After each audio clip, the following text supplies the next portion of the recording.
Hi, my name's Nicole, and this is Mahogany Zen. Um, I wanted to come on here and tell you real quick pretty much what Mahogany Zen would be about and why I thought that having Mahogany Zen was important. So first I want to say I grew up in Detroit, Michigan. I was raised here, wasn't born here, and cannabis has always been around me in culture and music and the people around me in reference to a variety of beliefs, whether it was religious or just personal. And so I was always exposed to cannabis and marijuana, period. Okay. Um, I never learned that it was a drug. Only place I ever learned of it as a drug was from like schools and stuff. Not really my family. Um, However, in the current climate, sorry, in the current climate, when I look at cannabis, it's definitely been criminalized, and now that it's gone legal, I see some places are making efforts to reach people in the marginalized groups, especially people in my community. However, it's still not fast enough. You know what I'm saying? It's still so much um, whitewashing that has took place when it comes to cannabis. You know what I'm saying? When I think about people who fought to get cannabis to this point, it wasn't um, white people. You know what I'm saying? It was people of color who put their life on the line. It's people of color who discovered its magic. It's people of color who put it on the map. It's people of color who show the government its value. You know what I'm saying? And so for me, okay, y'all can profit off of this, but don't leave out me. You know what I'm saying? Don't leave out my fam. Don't leave out my community. Don't leave out the communities like mine that are minorities, that are of color. You know what I'm saying? That is affected by this racist systematic system that has oppressed us for us seeing the value in this plant. And they ruin communities and lives and minds and bodies and spirits just so we can stop seeing it for what it was and appreciating it and capitalizing off of it. And I don't like it. Even like when I look up black women in cannabis, it's never flattering pictures. It's never just a black woman smoking or a black man smoking. It's never an environment or a scene to rethink, hey, yeah, I do that too. It's always something real extra.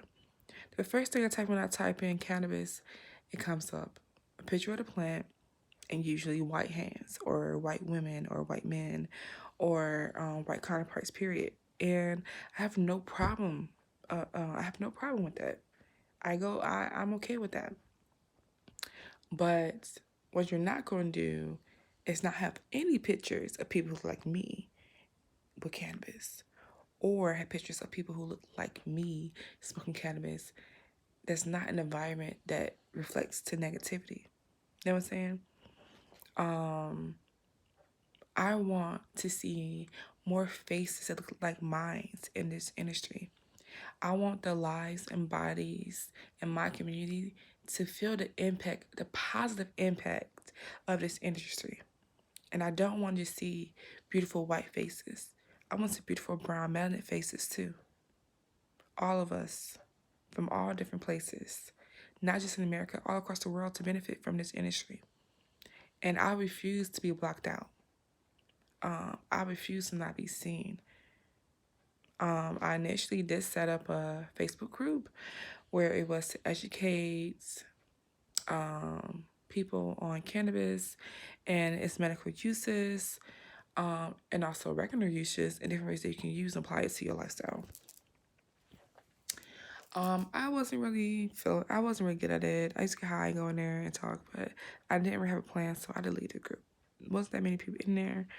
However, I'm going to apply me want to educate people about cannabis, or more so allow them to learn with me about cannabis, then cool, and I can apply that here and move about me wanting to share education and remove so much misunderstanding around this plant and the people who put so much on the line for appreciating it.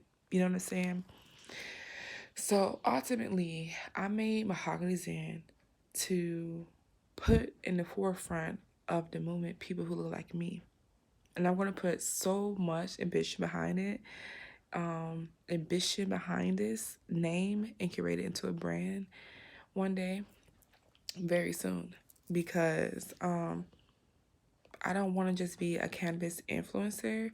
I want to be I want to work in I don't know if I can say that. I want to make change in cannabis all across the board. In communities, with how people engage with cannabis, with how people see people of color and related to cannabis. You see what I'm saying? I see myself thriving in the field, in the industry of cannabis. You know what I'm saying? And I'm also tired of men. Let me put that out there also. When it comes to cannabis, it is oversaturated with men. Okay? My dog scared me. Oh my God, that was so loud. And yes, it is women in there, but it's harder to find. And if it is, it's not women who look like me. Yes, I'm proud of any fucking woman who's out there rocking it and killing it in the game. But I need my women in my community. You know what I'm saying? People who look like me. People to reflect me, to be represented. Harder than just one person here, one person there, one person there. I need to network with these kind of women. I want to be in your circle, okay? I need people to see them. I have met so many awesome women last year when it comes to cannabis and in relation to cannabis. And I only really have to buy my cannabis for Black women now. And I'm proud to say that.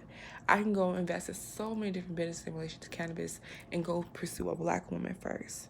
And that is so beautiful. And I want it to be so easy and accessible for you to buy cannabis for a person of color in the same way that it is for you to go buy for non-minority people, for non-melanated people.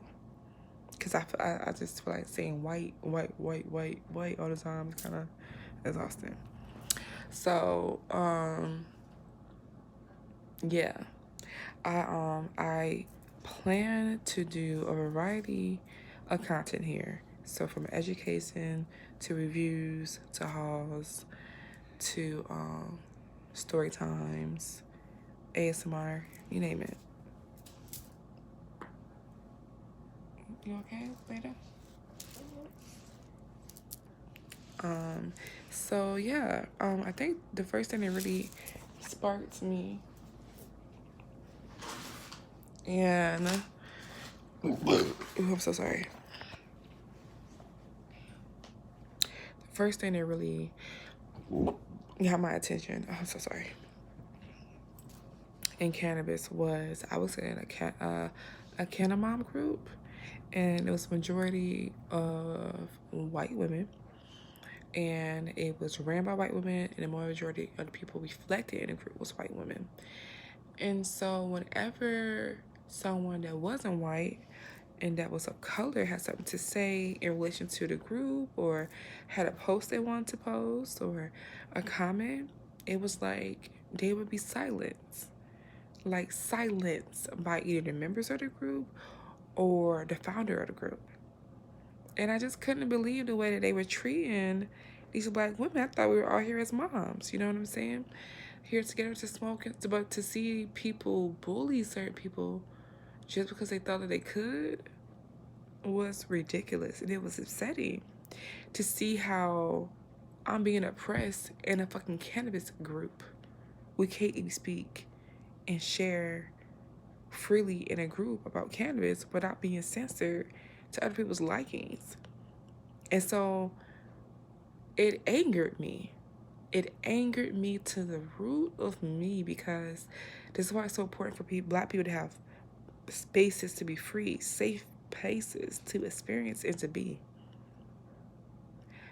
Because I was just like, and then she was like, oh my God, how cool it is. I have all these beautiful women here. We get all these compliments and everything like that. All to really be ruined because of ignorance. Because even in a Facebook group, you can't help but want to control this brown body, to limit this brown body, to silence this brown body, even through the internet. Because 1 ounce of freedom is so intimidating. 1 ounce of, no, I don't fuck with that, is so intimidating. I couldn't believe things I saw in this group. And it wasn't just one, it seemed like it was most of them. So I just stayed out of them. But I couldn't find a group of women that looked like me where I can just be there and tell all these beautiful brown women that look like me that they're beautiful and that you can say whatever you want to say, share what you want to share, and don't be afraid, and smoke and talk and do all those things. It wasn't one. And then when I started one, I didn't have the skills to keep it going. And so I thought of another more, a different way to get my message across. And so me creating this YouTube channel is me attempting to keep the mission, but just change the objective. So maybe not a Facebook group anymore, but we are a YouTube channel. And that's a good start. And the main thing for me is to create more safe places for marginalized groups, people of color, and indigenous people, so that they can consume and experience cannabis how they choose, how they desire, and how they need to. And that's it. I just want us to have a safe place to be, to learn, to laugh, to joke, and that's it. My long-term goals is to be a popular cannabis influencer with her own brands, sister brands behind it. Like, I would love to have my own dispensary, and I'm claiming it. I will have my own dispensary, and a variety of other things, because I don't want to put it all out there. I want to make it happen first and show you along the way. And so here in Michigan is medical and recreational. And so there's so many awesome things happening here when it comes to cannabis. And I'm going to be working on creating content to share that with you all, and to try to help those who are closer in this area, if they do get to see it eventually, that hey, there are things out there to help us get into this industry in my city, in my state. So let's take advantage of this. Take advantage. If you have the resources or the opportunity to get help, to get into the cannabis industry, whether it's to be an influencer, a tester, or something, get in there. Black women, okay? Especially. I'm not saying that I don't want black men to be in these businesses, because I do. But what I need, most importantly, is for black women to get in this industry and to take over, okay? Because for me, the future of cannabis is female. When you look at the history of marginalized groups and black men, because I can speak more for myself than anyone else, but I'm just saying with statistics, most men of color who has attained certain charges or etc., who have attained certain charges, would not be able to get a license to run a dispensary. However, I want them to be smarter and think outside the box. So maybe you won't be able to run a dispensary, but what other cannabis products can you create and be a part of? You see what I'm saying? To where you can have your leg in the door. I want us to share our creativity and sow in our creativity into this industry and profit off of it. Don't let anyone else profit off of your ideas but you. Get out there and create it. We are the originators of this thing, and I want us to be at the forefront. So Get out there, okay? If you consume cannabis, you should be invested in the business of cannabis too. Whether you're just an investor or whether you running that thing, okay? From the rooter to the tutor. You run it from the AM to the PM. Whatever you got to do, get in there, okay? Maybe you can't do cannabis, but you can do CBD because the regulations is different. Let's do this. Let's be proactive. Let's all make sure that they can't deny us. We're gonna make it.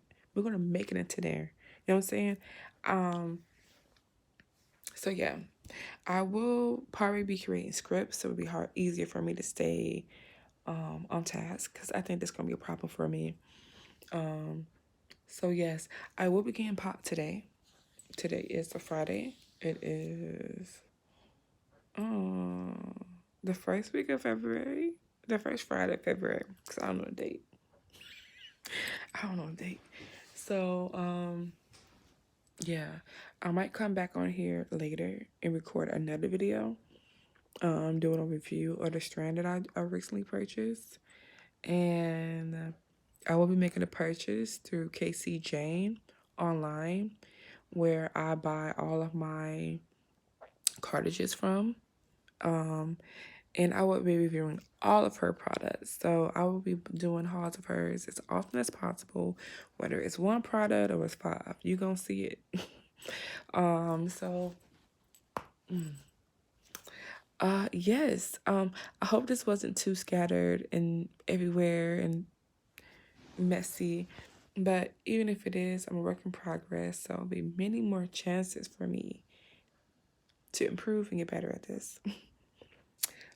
So yes, I will be trying to get as creative as possible and stay consistent as possible. So when I say creative, I don't mean like maybe not all the YouTube thingies, but making sure that I'm bringing content to this channel that people would actually want to watch, and people would actually want to hear my voice, and people would actually want to see this face. You know what I mean?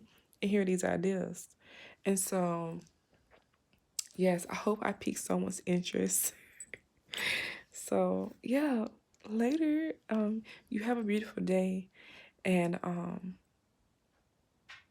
talk to y'all next time.